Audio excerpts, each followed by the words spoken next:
ఆంధ్ర తెలంగాణ రెండు రాష్ట్రాలకి ఒక జంట మరణం అన్నటువంటిది సందేహాస్పదమైంది.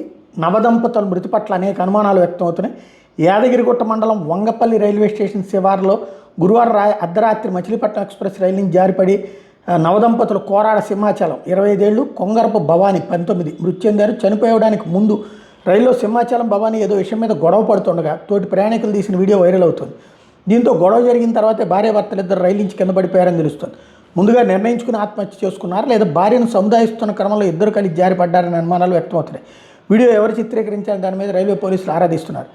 ఆంధ్రప్రదేశ్లోని పార్వతీపురం మన్యం జిల్లా గురుబిల్లి మండలం రావులపల్లి గ్రామానికి చెందిన కోరాడ సింహాచలం, విజయనగరం జిల్లా జిఎం వలస మండలం అంకవరం గ్రామానికి చెందినటువంటి కొంగరపు భవానీకి అక్టోబర్ 24న పెళ్లి జరిగింది.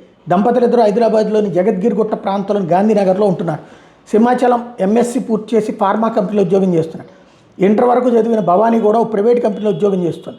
భవానీ తల్లి వైజాగ్లో ఉన్నందున ఆమెను చూడడానికి ఇద్దరు గురువారం రాత్రి 8 గంటలకి సికింద్రాబాద్లో మచిలీపట్నం ఎక్స్ప్రెస్ రైలు ఎక్కారు.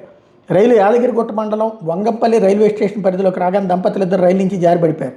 గమనించిన ట్రాక్ పైన రైల్వే పోలీసులు సమాచారం అందించారు. మృతదేహాన్ని భువనగిరి ఏరియా ఆసుపత్రికి తీసుకొచ్చి పోస్ట్ మార్టం నిర్వహించి కుటుంబ సభ్యులకు అప్పగించారు. మృతులిద్దరికి పెళ్లి కాకముందే బంధుత్వం ఉంది.